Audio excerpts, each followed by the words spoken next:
This is Comic Picks by the Glick. Hey, I'm your host, Jason Glick. Hey, Jason Glick. How are you doing? I'm doing good, John. And what's going on tonight?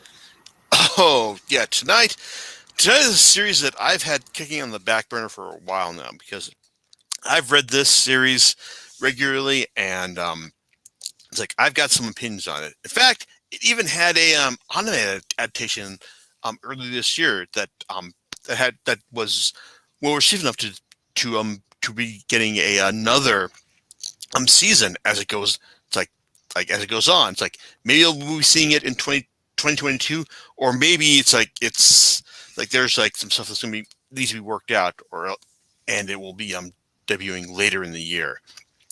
But at the same time, though, it's like this is a series that like well I have read. Also, my buddy Steve has read. Hey, Steve, how's it going, man? Oh, it's going just swell. Yeah, glad you could come back for us because I know we've both read this series and we've both got opinions on it, right? Yeah, that's putting it lightly. Yeah. Mm-hmm. Yeah, because this series is To Your Eternity. It comes from the mangaka Yoshitoki Oima, who is no stranger to this podcast. Because we've done like a like a series one podcast about his series. Let's see, what was it like a Silent Voice, which I had opinions about, and it was interesting. It's like it like I think that that 7 volume series had some good parts, had some bad parts. Um, Maybe it's but it was interesting to talk about. Nevertheless, To Your Eternity is a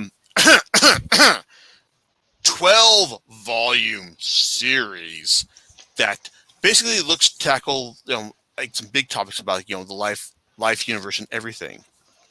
And it starts out with it's there's just starting out at the beginning of stuff and all. It's with a character known as the Beholder, basically introducing this orb which has the ability to record existence, and eventually this orb starts to just recording existence as rocks, as lichen, and then most pertinent to the series as as a wolf known as John.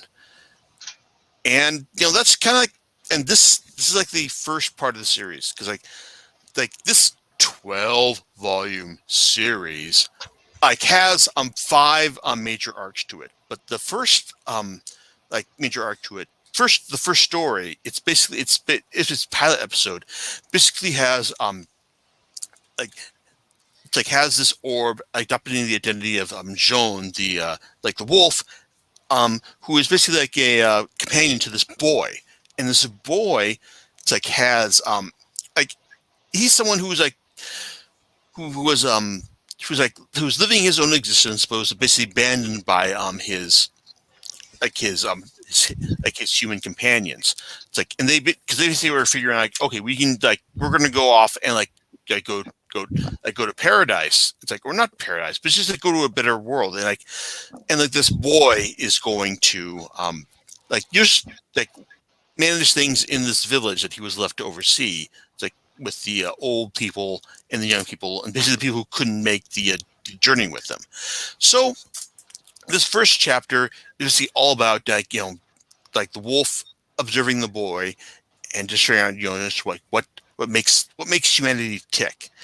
And for this first volume, it's kind of like this boy. It's he's just saying, hey, I know these people left. It's and they're doing their thing, but it's I've lived my life in this this one village, and we're going to live things on our own terms here. But with everyone has gone away, it's now I'm going to go ahead and try and find out what happened to all these other people.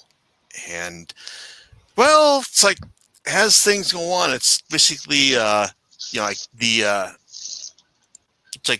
it's the wolf observing the boy, just figuring out trying to figure out what happened to all these other people as they moved on to this new area. And well, thing is, like as we find out, it's like the like this optimism the boy has is less about just he's not your typical shonen protagonist really, because this is not a shonen series. This is like the boy figuring out that oh, this is what actually happened, and now I have to deal with things. And what I think makes this chapter really really great is that once the boy realizes what's going on, now this orb who has taken the form of his of his wolf John, it's has to decide what do I want to do with things after that. And I think that the result right there is honestly kind of magical and inspirational. And if I'm being completely honest, this is kind of like the best part of the series, because there's good stuff from the series here on out, but at the same time, I don't know, it's just seeing what the what the characters here have to reason in order to go on. It's it takes a lot. It takes a lot of guts. It's and I think that it's pretty impressive. Even it's just it's really kind of dark as well. So this is the initial start of the series. Steve, any thoughts about how this initial chapter? So a little more. I feel like a little more exposition is in order. So it sets the scene of a post-apocalyptic world, right? Our nameless protagonist, this nameless male, the boy. The boy, let's call it, the boy is a lone survivor in a village made up of discarded husks of wooden boats. All right, yes. He's living on a frozen tundra.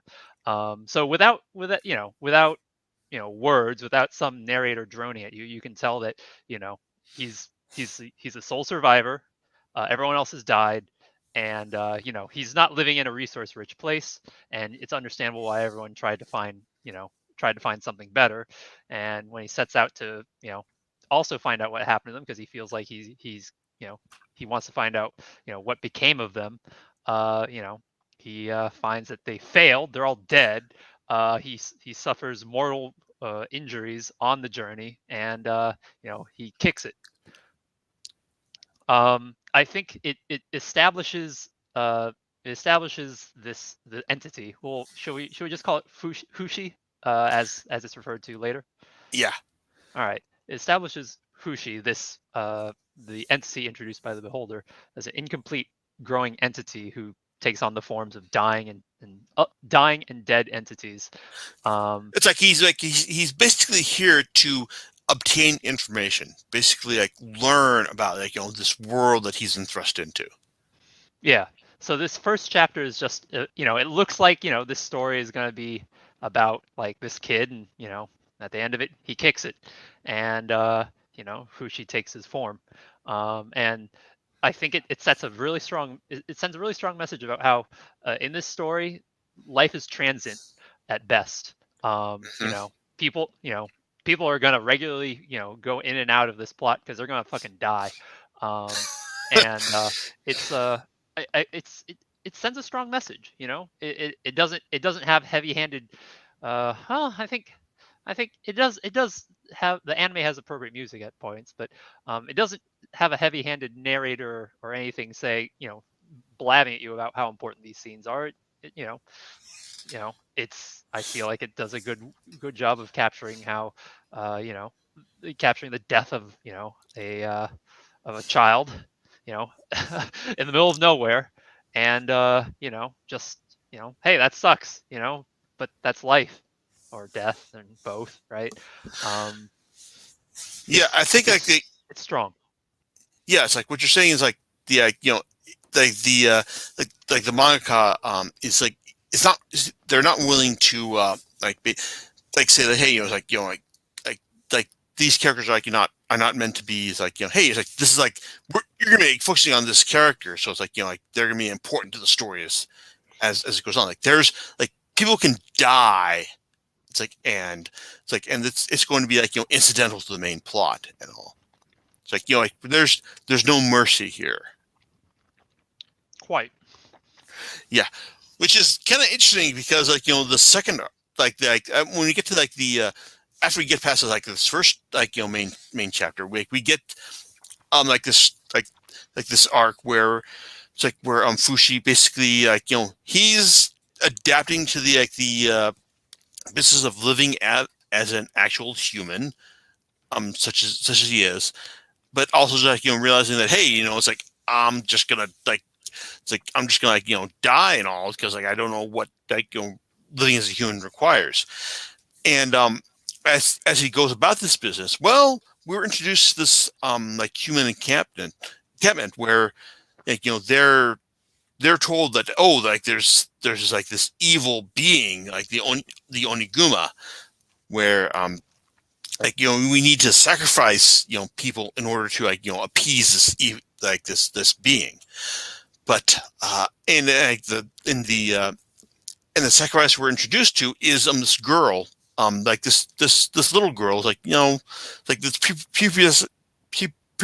prepubescent girl named March, who wants nothing more to be a mother. Like that's her main goal here in this series.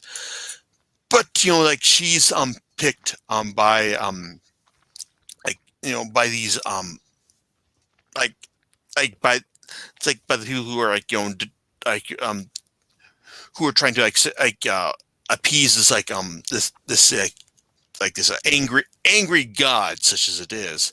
It's like and she basically like is like forced to like go along with this. But there's also this one other like older girl who knows like oh, this is like what they're telling about this like we're trying to like appease this angry god. This is all bullshit. It's like Perona. It's like basically says oh no, this is like I don't want March to like fall prey to this.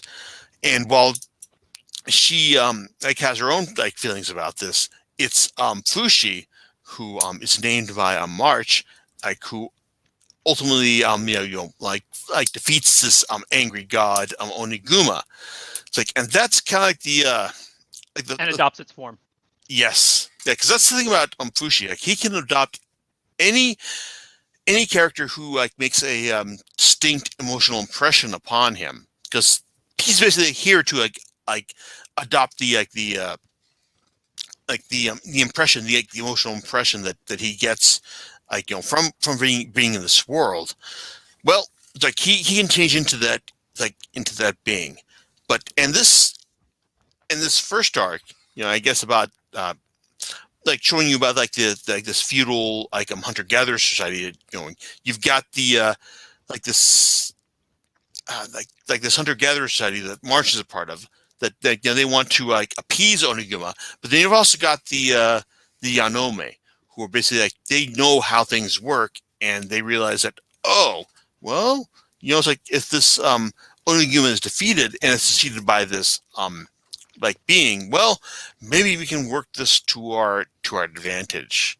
It's like, so like this first arc is just all about just like dealing with like like how Fushi deals with like kind of people who recognize him for what he is, and also just like how these other beings like manipulate others into being just like being subservient to their whims. It's like it's interesting, and it's also kind of depressing because I guess I don't want to give away too much, but basically it also kind of reveals that the manga is not averse to letting people die in order to prove their points.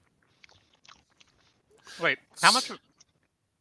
This is pretty much going to be spoiler rich, isn't it? Shouldn't we just be weapons free as far as these plot points go? Or do you want to maintain some semblance of keeping some of the major plot points under wraps?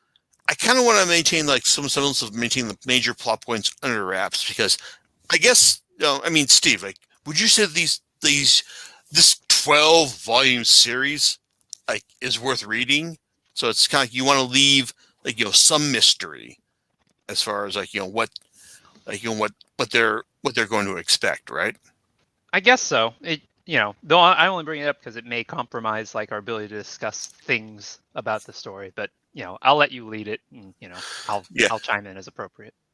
No, I get it. It's like it's kind of like this first volume is this first arc is all about Fushi just learning about how humans interact with each other, and then there's like there's a feeling about it's like some humans like have their beliefs and they're going to they're fine with that, but they're also like there are these other humans who are who know how the world works, and they're going to try and manipulate that, which that's kind of true as far as like the series goes. It's like it's always about like who knows what and who is like free to manipulate what this knowledge in order to benefit themselves and all.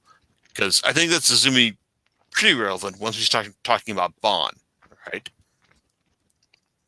Well, that's pretty late in this discussion, so let's not worry about that for now. Yeah, but I think that like this first arc about introducing like the Yanome culture, and also just like March, who is like wants to be like a mother, Parone, who wants to like protect March, and Hayase, who just realizes that it's like like Fushi is like I want to like I want to ride Fushi's abilities in order to in order to perpetuate my beliefs and all. But I think that this first arc is more key for the fact that it kind of shows that that the mangaka is not averse to killing off like whoever is anyone who is relevant to the story, like in order to make their own point known. Yep, I would definitely agree with that. Yeah. So yeah, you've got Yanome, the city dwellers who run things, and you've got the hunter gatherers that March and Perona come from, and they're essentially being oppressed and controlled by these city dwellers. Yeah, I guess I can't really say too much more about it, other than this chapter, this arc, makes it clear that in this world there's an afterlife of sorts, and at the end of the volume, I believe Hushi. Oh, I don't believe we explained the name's origin. It's short for Hushimi, which is immortal in Japanese, I believe. Yes. So that's why I guess we can call him he for now. Technically, it's an it, but it takes on various forms and genders throughout the story. So, but for now, I guess we'll just call it he. We'll go with. I think we can call it he because I think like the form the form that Fushi identifies with over the course of the volumes is more of a he rather than it or a she. Yeah, it is mainly a he. So yeah, I agree with that. Yeah, and so like after Fushi like moves on from this like from this storyline, like it's like we get like years pass. It's like and it's like something happened because like not only do we find out that like that that Fushi is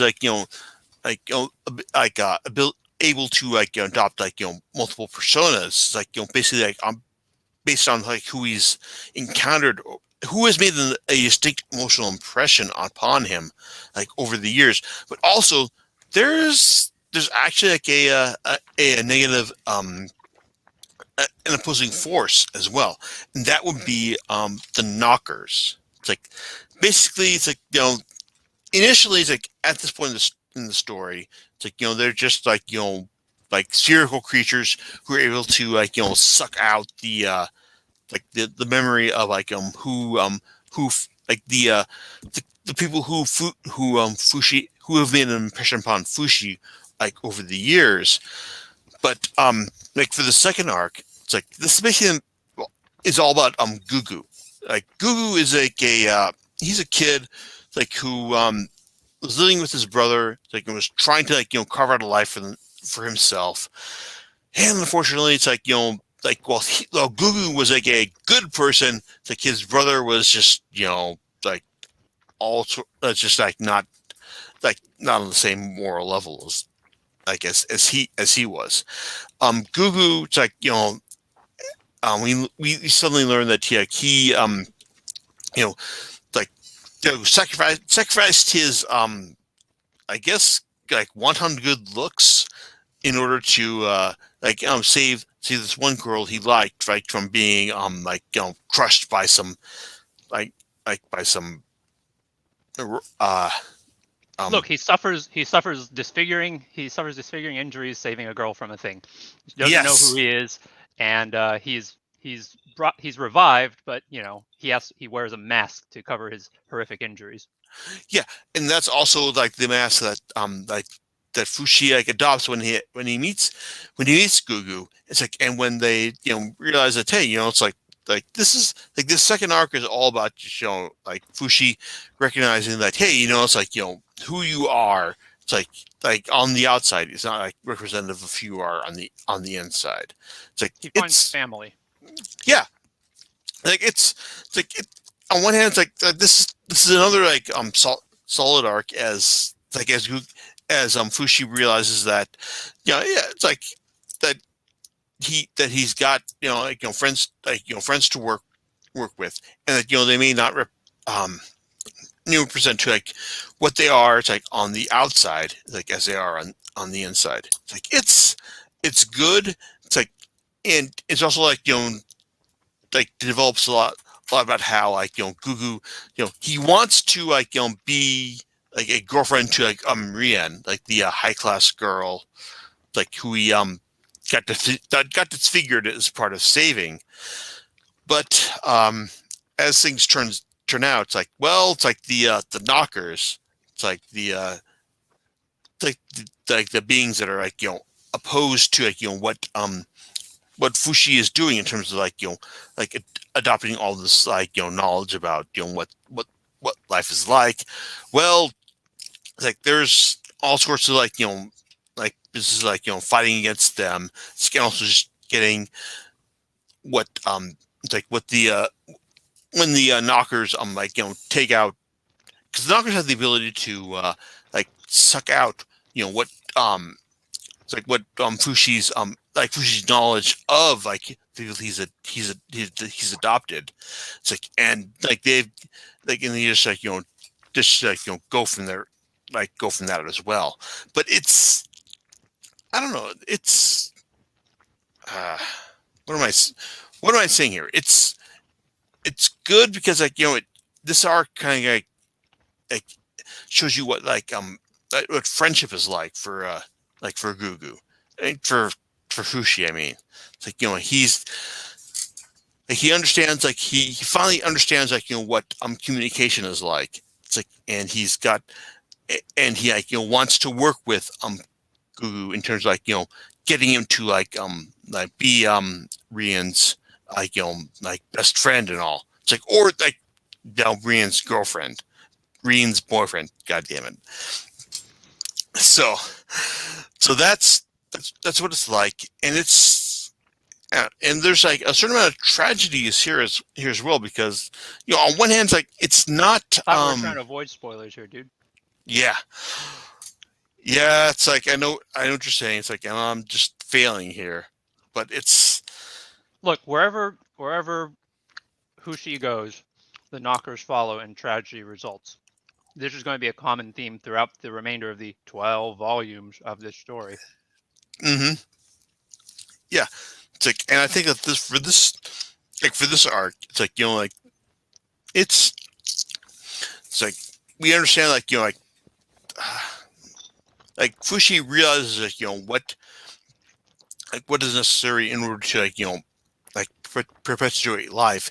It's like, and he also just like kind of like buys into that when he realizes that oh, like, well, what am I gonna do when I realize that my buddy is not available anymore. It's like, and what am I going to do like when my buddy's like, the person that he wanted to love is going to ask about that.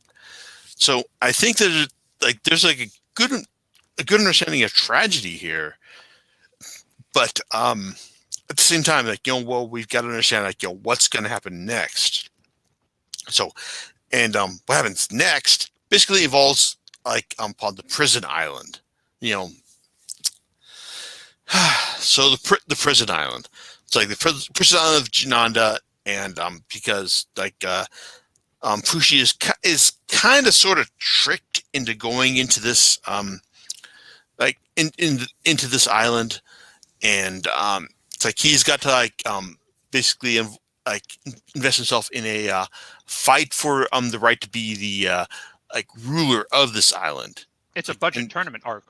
Yes, it's like it is a tournament arc, and well, yeah, it's like he fights, and you think that like, hey, it's like the person who is going to the person who is unable to die is bound to win, but that's not the case, right, Steve? Yes. Someone from his past arrives again. I'm not sure how much you want to go into spoilers here. Yeah, it's like there's a stalker from his past arrives again, wins, and again, I'll let you drive this because I don't know how deep you want to get into spoilers. Yeah, it's like because this like prison arc, it's like it just kind of like it's like I guess my main feelings with the series is that it's kind of well, I enjoyed reading this 12-volume series. It's kind of a series in decline, and I think that the initial arc was the best arc, and that everything else that follows is varying degrees of all right, for lack of a better term. And this prison island arc, for lack of a better term, it seems like it's going in one direction, but then you realize that like one of the people who like who has ideals about like how Fushi's Fushi's motivation should be directed. Well, she's got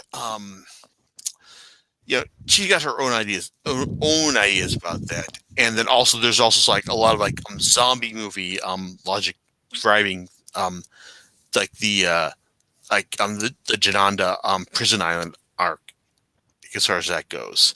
It's like it's all right, but it also just kind of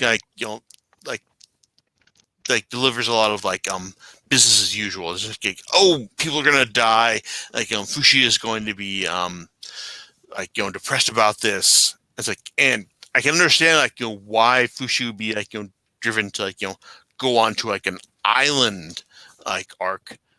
Sorry, an island like, I'm just like, oh, I'm not gonna like I don't want to be like involved in like humanity's like business about this.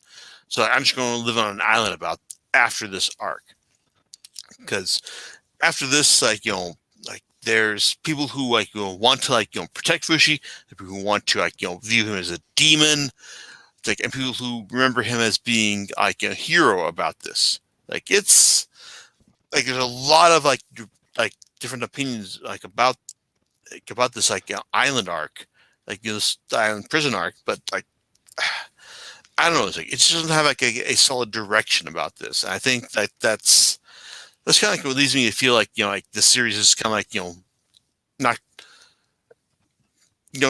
doesn't have like a solid direction about this, which will be relevant in a little bit. It's like, right, Steve? Okay, well, look, I don't know, man. I don't know if I necessarily agree that it's a series in decline. The story arc about the prison island, I think it does. I feel like it does a good job of like showing another way that people live in this sort of like feudal-ish world. That that Fushi is stuck in. It's a prison island where there is some semblance of a society, except the society's rule is basically there is no rule, and The murder is whole tolerated. might makes right type of thing. Yeah, murder is tolerated on the island because there is no police force. There's there is some semblance of a society. People have to live there after all. They're exiled there, as a result of being convicted of something or other. Um, but their families live there too, who may be innocent of things, and um, you know things happen. The tournament arc occurs as a result of trying to determine the leader of said island. Mm-hmm. Lots of death. Lots of death happens there. Things happen. Knockers follow. Bad things happen. Air quotes here. Bad things happen, and Fushi gets depressed. And as Jason mentioned, he says, "All right, enough of this. I've everywhere I go, people die, and I don't want to be involved. I don't want to hurt anymore. So I'm just gonna go chill out somewhere by myself where I can't hurt anyone, and no one can hurt me." And he Fushi also, I believe this is the time when he also grows up in his human form. So he grows up from looking like your standard high school shonen protagonist to something that looks more like a very young, like a young adult, like maybe 18-ish. You're right, but at the same time, once he dies or has to be reborn, that he eventually reverts to the boy, our shonen protagonist. Well, yes, that's true. So during this arc, I think was it volume 6, 7, 6, 7, 8. Jason, you also touched on this. He isolates himself on this island. He tries to get away from people. There's a huge cast in this story. This old lady that he's been friends with Pure-san, yeah. Pure-on, yeah, since I think volume 2. Okay, things happen. All right, things happen, and life goes on. Things get tougher for him, and as he keeps living, he finds out that there's a religion being created around him. He's being deified. I mean, it's true. He is kind of a supernatural being, and if you can't explain it with science or technology or whatever, it's magic, right? At that point, and it's reasonable ish, right? I mean, it's reasonable ish for people to go, well, if I can't explain it, it's gotta be magic. It's gotta be supernatural. He's gotta be some sort of god. Because people, they've got this feudal understanding of technology and religion and everything. All right. So he finds out that there's one as you may have heard, one person's hero is another person's terrorist, right? So in some circles he's deified, in others he's vilified, and he's just trying to figure things out. He still doesn't really know what his objective or purpose is, and this leads into the there's a lot that goes on here. I mean, we're kind of glossing over a lot of things, but this eventually leads into volume 9, which is the start of a I don't know how else to put it. It's like a war against the Knockers, I guess. Yeah, but before we get to the war against the Knockers, I guess we need to talk about Bon, right? Go ahead. Okay, because after after Fushi deals with the whole living on an island. It's and dealing with all the people who supported him during the prison island arc. Well, there's this one character, Bon, who realizes that it's that. Hey, I am he's basically the member of a royal family. And in fact, his name is full name is Bonchien Nicolai Le Tasty Peach Urialis, and he is strenuously wacky in a way that that the series hasn't managed beforehand, because he's basically he realizes I want to be king of my kingdom, but his dad was oh your son your your brother is like, is like is like friendly to like all the the other members of the like like of like of the of the kingdom. It's like, and like your daughter and your sister is like, it's like, is like a friendly, it's like in the same way as well. But like this, but Bond is like, just like kind of strenuously wacky in the way that like, oh my god, it's like, it's like I guess if we had been talking about him like 10 years ago, we would have said like he's fabulous. It's like, and it's like, just like annoying and like kind of frustrating in that kind of sense. But when Bond is introduced, it's like he's just kind of like meant to be like a kind of a foil to it's like to Fushi, like in this, it's like in the way the story is right now. It's like he's basically like it ceases the story of Two Eternity ceases to be about Fushi and more about Bond. It's like in the sense that like what does Bond want to do now that he's like kind of like secured like his control against Fushi, but at the same time like Fushi is just like like so powerful as an immortal that he can basically do whatever the hell he wants. And it's what in one of the key things about with Bond's arc when he realizes that it's like when he is that he realizes that Fushi actually has the power to bring people back to life, not just any people, but people he's had a significant interaction with. And one of the key bits about this about his storyline is when he realizes this. When it's a great bit of dramatic irony when when Bond realizes that, oh my god, Fushi can bring people back to life, but he doesn't realize this.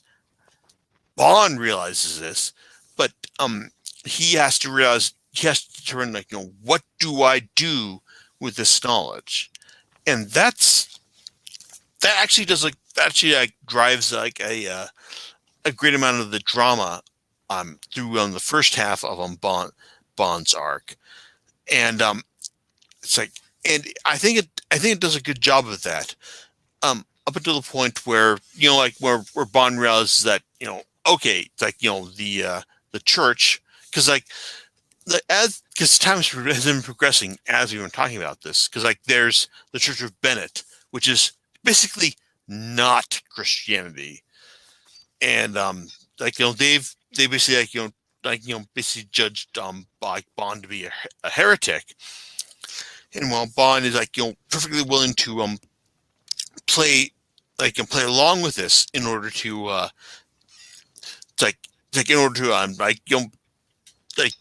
to deflect in like major heresy as far as like Fushi is concerned.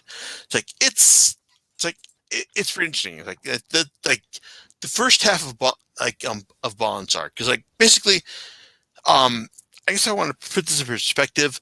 The anime covers everything from like Fushi's origin to the prison island arc. In the announced second season, well, they've not announced like what it's going to cover, but if I were a betting man, and I'm not a betting man, but if I was going to bet on shit, I would bet that the second season of the anime is basically going to be all about Bond, because his story is like a pretty compelling story as far as like what do you do when you realize that hey you're a friend to an immortal, and also what do you do when you know more about the immortal's ability than on what he does, because like this first arc is all about just Bond just realizing that, oh, I want to be king. It's like, and hey, I've got to like take over like this immortal ability in order to like be a proper king. But then I realized that, hey, it might not be right and all. It's like I'm going to just be like say it's like say what this immortal is capable of, and that's in order to deflect what he's actually able to do, and then when the actual immortal people, like the immortals, like the when the knockers come, like I know what I can tell him what is he's able to do. Like, am I making sense, Steve? Because like I value your opinion on this. It's like I need you to keep me in line and all. Yeah, I feel like it's a this part of the story is pretty good because it starts out with Bond being a typical stuck-up royal. He looks like a fop. He acts like one. He mostly is one for a while. He's fabulous. He sure is. But as you said, as time goes on, as he gets to know Fushi, understands its powers better, he starts maturing and starts adopting the perspective that he has to, first he wants to monopolize that power, but later he comes around to understanding that he has to guide and shepherd this power instead, right? He has this responsibility to do something responsible with it. Yeah, he knows more about Fushi's power than Fushi actually does. So, yeah, I feel like if I would agree that if they had to do a story about this, it would be about this would be a story about Bond and him growing up as a result of his interactions with Fushi. Yeah, it's like I think that's right because the first with Bond's initial arc, it's all about him just learning to be a bit more of a decent person as far as this goes, and then the second half of this arc is him just dealing with what he knows about Fushi's abilities and deploying that as far as what happens when the knockers declare war, because while the knockers we know a little bit about what they want, because there's one of their one of their leaders, one of their members knows how to manipulate the Guardians' ability to speak towards them. It's it tells them okay, this is what we want to do. It's but this is what I want to do, and it's kind of interesting as far as that goes. But the final arc of the final arc of this 12-volume series basically involves the knockers fighting against Fushi, and all of his all of his allies. It's in a it's a siege. It's a siege.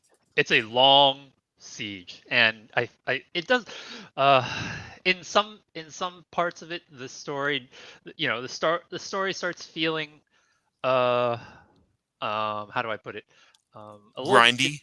It's a little grindy, it's a little depressing, and I think depending on your interpretation of it, you might say that's bad storytelling. I choose to be a little more generous about it and interpret it as this is the best that they can do to convey the fact that being under siege, an actual siege, not not the figurative sense that people use, but you're trapped in a place for an extended period of time under constant assault at all times. I feel like it does a good job of conveying that sense of dread and relentless despair.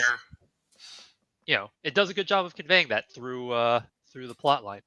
That's how I choose to interpret it anyways. I can easily see people seeing it in less how do I put it? Less positive ways. Less charitable ways. Yeah. I get what you're.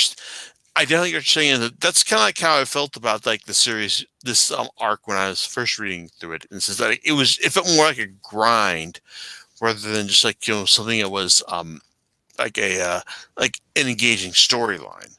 It's and also it's the storyline basically it kind of demands feeling believing Bond is doing the right thing, because the Bond that we met at the start of his character arc is a lot different than the Bond we met than we interact with in terms of this this siege storyline, because he's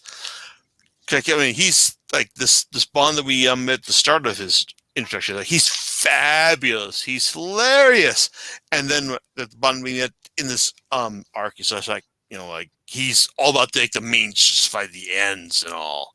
It's like, and but it also kind of works because, like, when we realize that, like, when he realizes that, what do I need to do in order to, like, give Fushi, like, his perspective on things in the end. Well, that's kind of like a that's an impressive, like, balls out like a decision right there, and I respect that.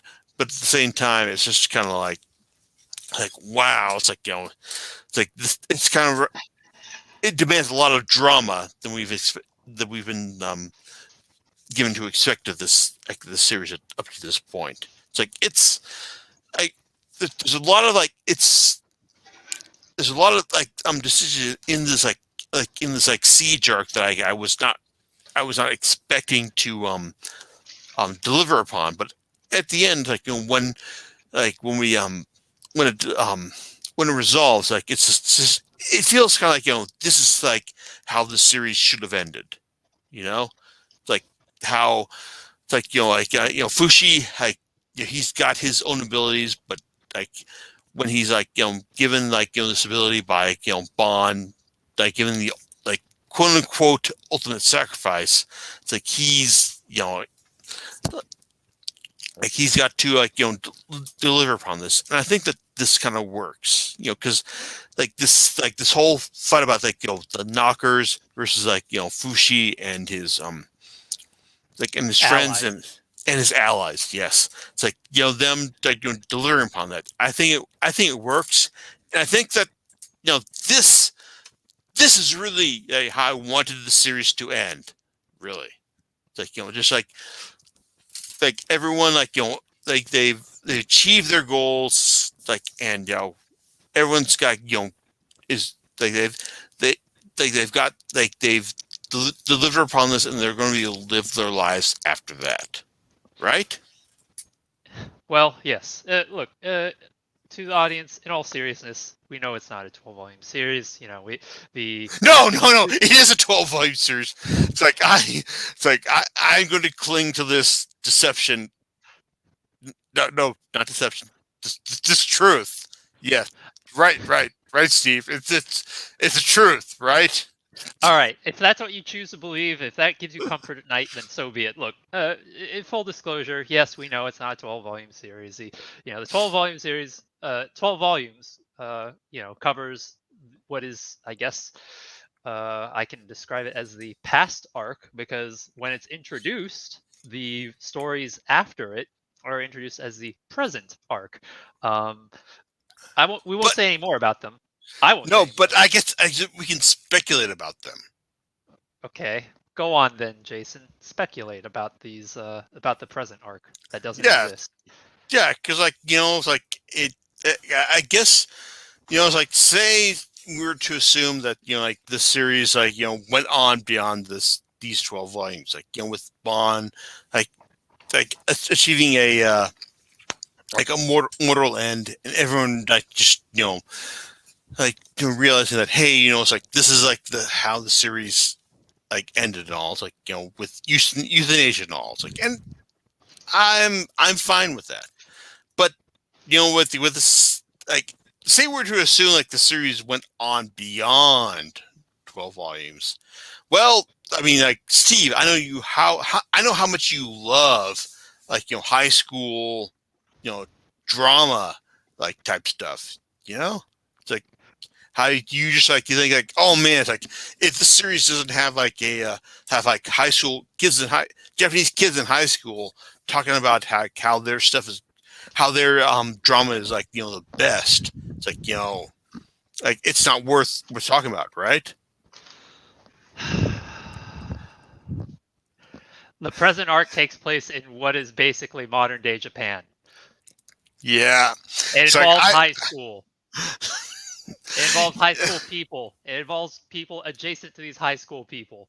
I I won't say more about it, but Yeah. yes, it does these things. It does these things that have caused Jason such trauma that he refuses to believe that it exists.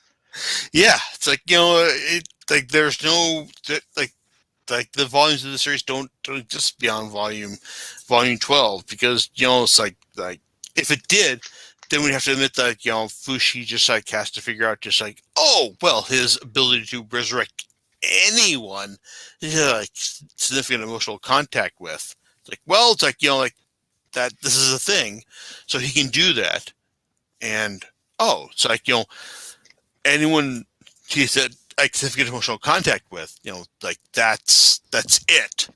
It's like they don't have any like dramatic contact, with this story. It's like they can just live beyond the story, because that's the ability that he has.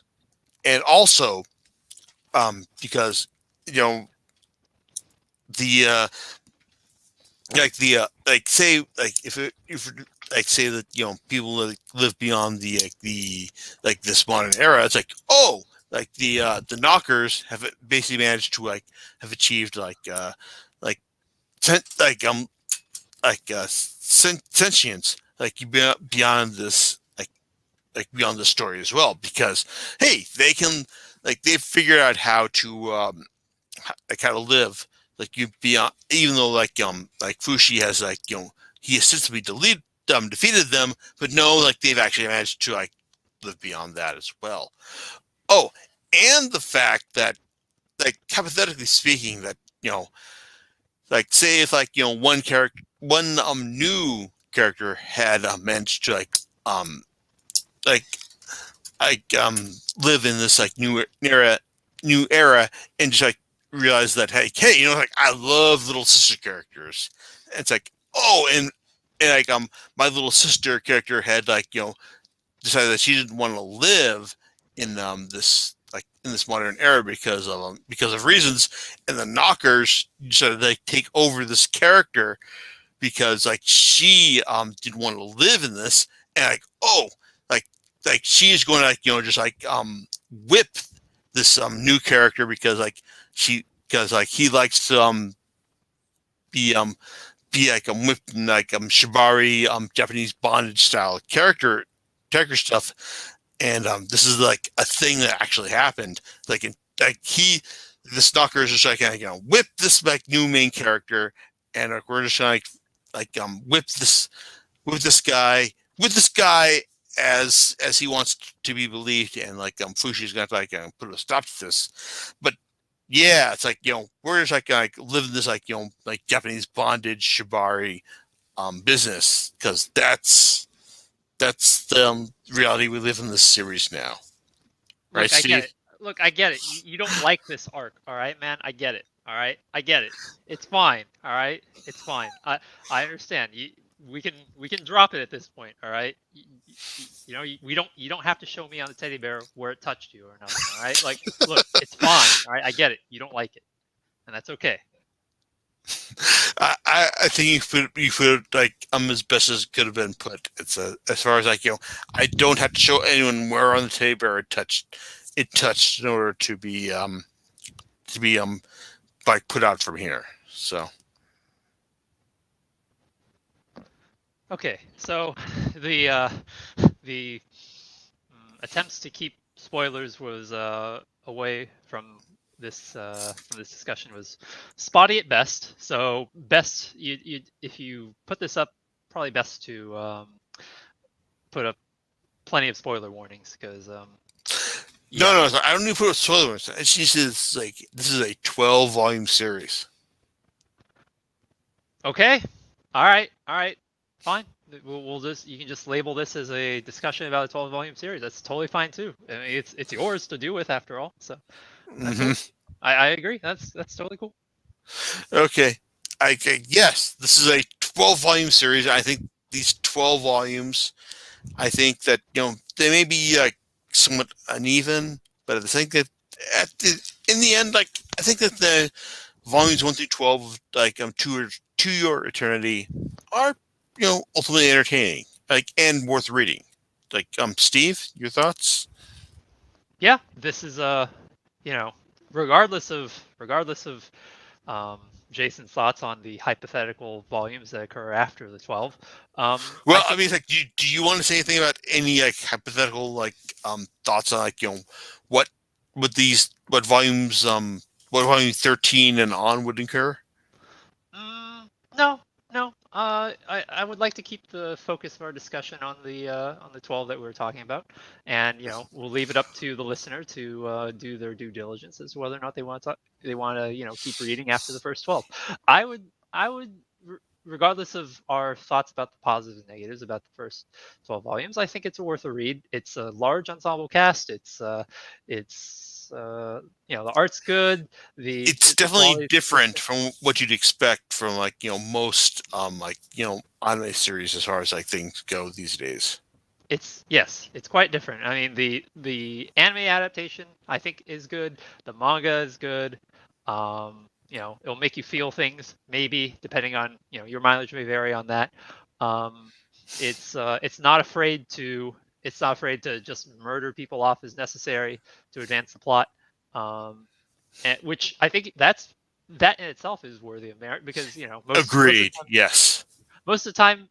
a character has to live so that they can make merchandise out of it or something. With notable exceptions such as uh, who, who's that chick from uh, Madoka Magica? Uh, she gets off in the third episode. With exceptions like that, most of the time you gotta keep your characters alive, right? Um, Mm-hmm. and here, there's I feel like it adds to the tension of reading the Yeah. story because you just never know who's gonna kick the bucket. Exactly. I mean, like, how many series can you say like that is a positive attribute about? Sorry, say that again. How many series can you say that is a positive attribute about? Um, Not many. Not many series are totally okay with just murdering the shit out of people just cause. Mm-hmm. Yeah. So it's like I think for that alone, it's like in terms of like saying like who can use like is going to be like die as part of like the series to your eternity. Like, that is a different positive about. It's like I gotta admit, it's like maybe I am still reading about this series after volume 12, but no, I'm not saying like this is like there are volumes after volume 12, really, but like this is the series is like it's like I'm invested in this series, so that is that that is something I definitely like want to say is positive about that. John, um, it's like you got any thoughts about this, or am I just like rambling at this point? No, I don't have any thoughts about this in particular.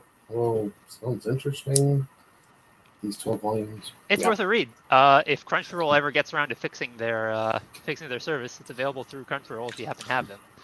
Yeah, that's right. You were reading this on Crunchyroll, right, Steve? Yep. All Okay. right. Yeah. So, Steve, I guess we've established our like our thoughts on like the series about like these 12 volumes of this series. But do you have any like thoughts on this on any other series that people should be reading? Because like I know like when the series like jumped into like the present day, it's like because like I know that's you love series that are set in like in Japanese high school in present day and all. Um, the Look, I'll let the listener form their own opinion after they've read the first 12. I think it's still worth reading, but uh, I will admit that I feel like it's lost a bit of its focus past volume 12. Um, but that's all I'll say about that. Okay, this is fair, and thank you, Steve, for joining us on this thought. Because like I value your opinion, and like it's great to hear you talk about series that you actually like, as opposed to, like, stuff that we've talked about in the past that you've actually hated. Hey, I like talking about things that we hate too. It's just, it's easy to bash, and we have a good time just like trashing on them. It's fine. Indeed, sir. There you go. Again, thank you, Steve, for joining us on this. Of course. All right. And thanks, everyone, for listening. And we'll talk to you next time on Comic Picks by the Glick. All right. Laters, everyone.